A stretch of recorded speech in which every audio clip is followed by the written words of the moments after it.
Hi friends, good morning and welcome back to my channel. এখন বাজে 11:30।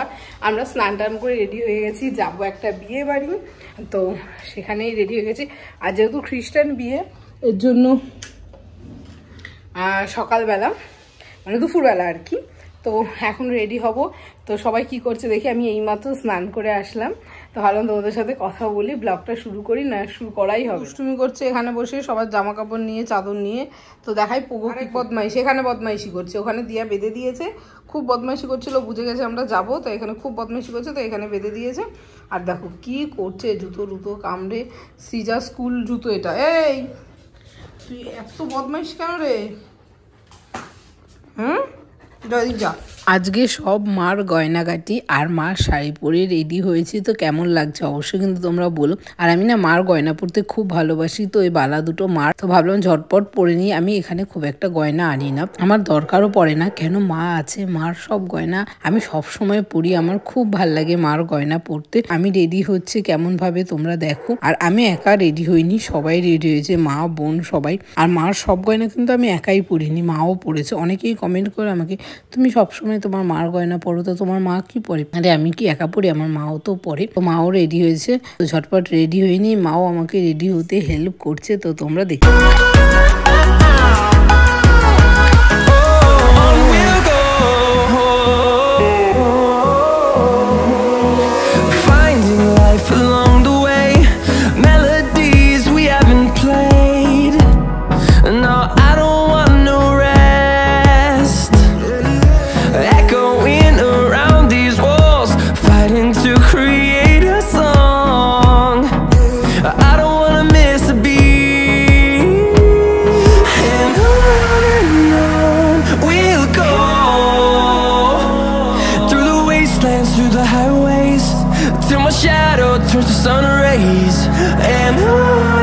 শাড়িটা গিফটে দেওয়া হচ্ছে। আর এই যে মা রেডি, সিজা রেডি, দিয়া রেডি, আমার পুচকু রেডি। ও কি করছে, কলগেট নিয়ে কি করছো? হয়ে গেছি, এখন বেরোচ্ছি। আর কেমন লাগছে অবশ্যই কিন্তু কমেন্ট করে জানিও। এখন রেডি হয়ে গেছে, সব রেডি হয়ে বেরোচ্ছে। এই যে আমার দিদি আর জামাইবু, কেমন লাগছে অবশ্যই কিন্তু কমেন্ট করে জানিও। তো বিয়ে বাড়ি চলে এসেছি, এখন আমরা সব দাঁড়িয়ে রয়েছি, কথা টথা বললাম সবার সাথে। এখন একটু চিকেন পকোড়া খাওয়া দাওয়া করবো, প্রচুর লোক রয়েছে, এখন সবাই খাওয়া দাওয়া করছে, আর আমরাও একটু খাওয়া দাওয়া করে নেব। যে দাদাকে বল দে, যা যা, দাও দাদাকে বল দাও, দাদাকে বল দাও।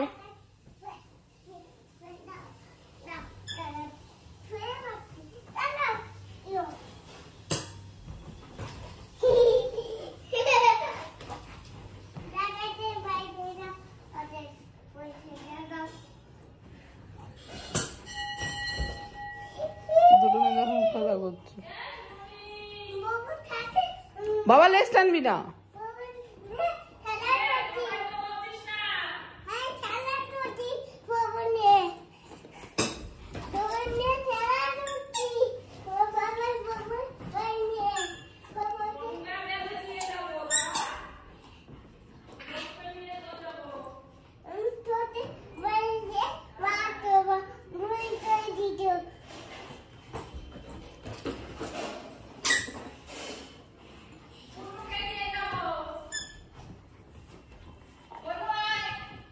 ও বনুর সাথে খেলছে,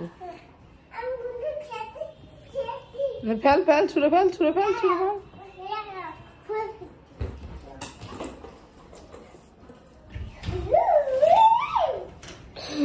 ও সোজা তলায় ঢুকে গেছে, তাই কি করছে দেখো। বেরো, আমি বের করে দিচ্ছি, বেরো।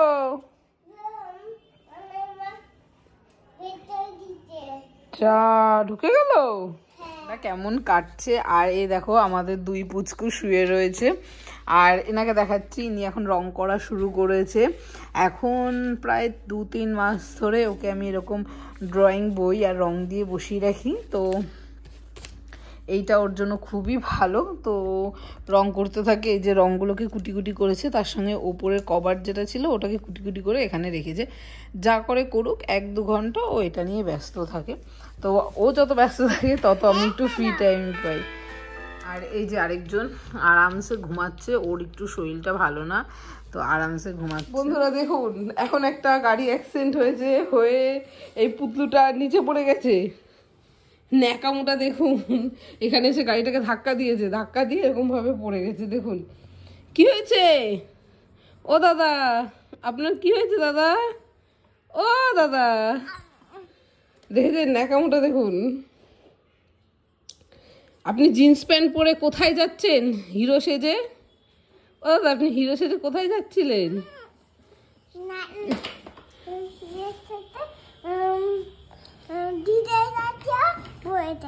কোথায় যাচ্ছিলেন? কোথায়? দিদার বাড়ি। ও, দিদার বাড়ি যেতে যেতে পড়ে গেছিস?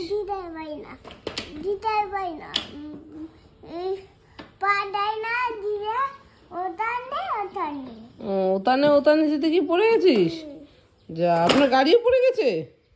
আপনি এবার ওঠেন নাকি একটা ইঞ্জেকশন দিতে হবে? ইঞ্জেকশন দিতে হবে, ডাক্তার ডাকতে হবে।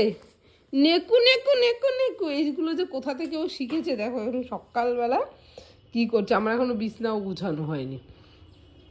এই উঠলো ঘুম থেকে কিছুক্ষণ আগে, আর ঘুম থেকে উঠেই শুরু হয়ে গেছে বদমাইশি। ওঠেন ওঠেন ওঠেন, ঠান্ডা লেগে যাবে। আসেন আসেন আসেন, খুব ঠান্ডা। কয়েকদিন ধরে খুব ঠান্ডা পড়ছে, তো পুকুর একটা বিছনার খুব দরকার ছিল, তো আমরা এটা ওর জন্য বানিয়ে নিয়ে এসেছি। কেমন লাগছে অবশ্যই কিন্তু কমেন্ট করে জানিও। আগে যেই বিছনাটা দিতাম সেই বিছনাটা এতদিন চলে গেছে, তো এখন ঠান্ডাটা বাড়ছে তো এখন আর হবে না, তো ওর জন্য এটা বানিয়ে আসা হয়েছে। আমার তো খুব পছন্দ হয়েছে, সবারই খুব পছন্দ হয়েছে, আর এটা অনেকটা লম্বাও আছে, ও আরামসে শুতে পারবে। তোমাদের পুকুর এই বিছনাটা কেমন লাগলো অবশ্যই কিন্তু কমেন্ট করে জানিও, আর ভালো লাগলে একটা লাইক করে দিও। আমি নিচে নেমেছি পুজো দেবো, তখনই ফ্লিপকার্টের একটা পার্সেল চলে এসেছে। তার ফ্লিপকার্টের পার্সেল আসলে আমি ওপেনিং করার জন্য জাস্ট পাগল হয়ে যাই। তো এখনো পুজো দিইনি, ঠাকুর ঘরে এসে ফার্স্ট আগে এটা ওপেনিং করছি, তোমাদের সাথে শেয়ার করব, আমি নিজেও দেখবো, তারপরে পুজো দেবো। আমি একটা প্যান্ট অর্ডার দিয়েছিলাম, প্যান্টটার দাম খুবই কম, ভাবতে পারবে না এত কম, কিন্তু প্যান্টের কাপড়টা আমার খুব একটা পছন্দ হয়নি। ওকে ওকে, যেমন দাম তেমন কাপড়, খুব একটা ভালোও না খুব একটা খারাপ না, বাড়ি পরার জন্য চলে যাবে। আর এই প্যান্টটা খুব ট্রেন্ডিং এ ছিল, অনেকটা স্কার্টের মতন, পরলে অনেকটা স্কার্টের মতন লাগবে দেখতে, কিন্তু এটা একটা প্যান্ট প্লাজো টাইপের বলতে পারো। তো এই প্যান্টটা খুব ট্রেন্ডিং এ ছিল, আমি ভাবলাম আমাকে পরে কেমন লাগবে, তাই নিয়ে নিলাম। কালারটা সুন্দর, প্রিন্টটাও সুন্দর, কিন্তু কাপড়টা একদম ভালো না, দামটাও তো একদমই কম। সে আন্দাজে কাপড়টা ঠিকই আছে দাম আন্দাজে, তো তোমরা কমেন্ট করে জানিও দামটা কত হতে পারে। আর প্যান্টটা আমার ভালোই লেগেছে, তো আমি এটাকে কিভাবে স্টাইল করব সেটাও তোমাদের সাথে শেয়ার করব। আর প্যান্টটা তোমাদের যদি ভালো লাগে তাহলে কিন্তু আমাকে কমেন্ট করো, আমি লিংক দিয়ে দেবো। আমার প্রিন্টটা খুব পছন্দ হয়েছে, ছবি তোলার জন্য খুব ভালো, আর বাড়ি পরার জন্য ঠিকই আছে। কাপড়ের কোয়ালিটিটা একটু কমা, কিন্তু খুব যে পাতলা তাও না, বাড়ি পরার জন্য একদম ওকে ওকে। তো প্যান্টটা ভালো লাগলে তোমরা কিন্তু আমাকে বলো। সন্ধ্যে থেকে শরীরটা এত খারাপ লাগছে, কোনো কিছুই ভালো লাগছে না, একটু চা করে খেলাম তাও ভালো লাগছে না, মাথাটা হালকা ধরেছে। সন্ধ্যে থেকেই খুব শরীরটা ম্যাচ ম্যাচ করছে, তাই ভাবছি একটু তেল দেবো। তো এখানে আমি একটু বোতলে তেল ভরে নিচ্ছি, মাথায় একটু তেল দিয়ে নিলাম। মাথাটা খুব যন্ত্রণা করছিল, দুপুরে স্নান টান করে পুজো দিয়ে তোমাদের সাথে লাস্ট ভিডিও করেছিলাম, তারপরে কোনো রকম ভিডিও করাই হয়নি, মাথাটা এত ধরেছে কি বলবো।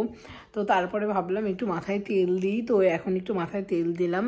আর আমার খাওয়া দাওয়া হয়ে গেছে, ডিনার হয়ে গেছে, কেন আমি ডিনার খুব তাড়াতাড়ি করি। আর তোমাদের দাদাভাই পুচকুকে নিয়ে গেছে দোকানে, ও এত বিরক্ত করছিল, আমি রাখতেই পারছিলাম না, তো পুচকু একটু দোকানে নিয়ে গেছে। আর পৌকে আমি খাইয়ে দাইয়ে একটু বাইরে ছেড়ে দিয়েছি, ও একটু বাইরে ঘুরে বেড়াচ্ছে, দোকানের সামনে বসে থাকবে, তারপরে তোমাদের দাদাভাই যখন আসবে তখন ওদের দুটোকেই নিয়ে আসবে। তো আমি এখন একটু রেস্ট নেব, মানে একটু শুয়ে থাকবো, মাথাটা খুব ধরেছে। আর আমি একটা তেল কয়েকদিন ধরে ইউজ করছি, এক ব্যাচ ইউজ করেছি, করা হয়ে গেছে, সেকেন্ড ব্যাচ প্রিপেয়ার করেছি, সেটার ভিডিও করেছি। তো ওই ভিডিওটা খুব তাড়াতাড়ি আসবার, তেলটা খুবই ভালো, হেয়ার গ্রোথের জন্য খুব ভালো। তো তোমরা আমার চ্যানেলে দেখতে থাকো, খুব তাড়াতাড়ি একটা নতুন তেলের ভিডিও আসবে, যেই তেলটা ব্যবহার করে আমার চুল পড়া অনেকটা কমেছে। তোমরা জানো প্রেগনেন্সি টাইমে অনেকের প্রচুর চুল পড়ে, তেমন আমার পড়েছিল, আর এগুলো তো পুরো ফাঁকা হয়ে গেছিলো, এখন অল্প অল্প অল্প অল্প বেবি হেয়ার উঠেছে, আর প্রচণ্ড চুল পড়ছিল প্রেগনেন্সির পর থেকে। তারপর আমার যখন অপারেশন হলো তারপরেও প্রচণ্ড চুল পড়েছে, তো এখন অনেকটা ভালো আছে, চুল পড়া অনেকটা কমেছে। আর এখন জাস্ট আমি এই তেলটা ইউজ করছি প্রায় 1.5-2 মাস ধরে। তো ফাইনালি আমি রেমেডিটা তোমাদের সাথে শেয়ার করব। আমি প্রথমে আগে ইউজ করি, দেখি কেমন ভালো কি খারাপ, তারপরে তোমাদের সাথে ইউজ করার মানে আর কি ফর্মুলাটা শেয়ার করি। তো অবশ্যই শেয়ার করব, কয়েকদিনের মধ্যেই চলে আসবে।